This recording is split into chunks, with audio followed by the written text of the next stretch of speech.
Forever chemicals, also known as PFAS, are being banned more and more.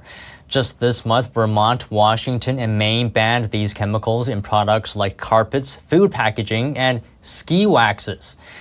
The Wall Street Journal reports that California, Maryland, and Colorado want to remove PFAS from cosmetics, and 11 states have written laws to remove them from food packaging. One lawmaker says it's a moral obligation to protect people from PFAS. These chemicals can accumulate and remain stable for a very long time, which is why they're called forever chemicals. PFAS that ended up in the environment 50 years ago can still be found there today. And it can also enter the human body. Research has connected with many health problems. The EPA says they've been connected with high cholesterol, thyroid disease, and different types of cancers. Most people are in direct contact with PFAS because they're used in tens of thousands of products. According to the Wisconsin Department of Health Services, this includes cleaning products, rain jackets, umbrellas, non-stick cookware, shampoo, and even dental floss. Northwestern University chemistry professor Will Dichtel has published many scientific papers on PFAS. He finds that these chemicals can even lead to complications in childbirth and reduced response to vaccines. He also says it's very difficult to avoid. We have polluted the world over with these compounds to varying degrees. They're more prevalent in areas where they've been used heavily, places like military bases or near airports or near places where PFAS manufacturers have industrial facilities. But they're found in our blood. Approximately 99% of Americans have measurable amounts of PFAS in their blood. So it's really something that we're all exposed to. Dichtel says PFAS is harmful to humans when we ingest it, and that's likely to have already happened because it's in the water and in the food chain. It can also be in the air as well, especially in areas where there are PFAS products.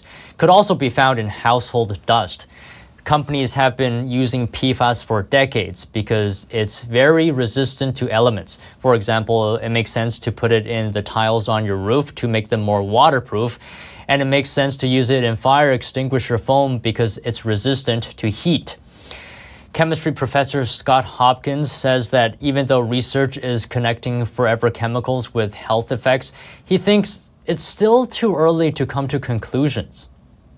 What we need to do is to put some more money into funding the research so we understand exactly what it is these molecules do, exactly where those molecules are in the environment, and how those molecules are transported through different media. Indications are that there are some negative effects. To get rid of it, it could be a big problem. I think the best bet right now is to try to mitigate the exposure.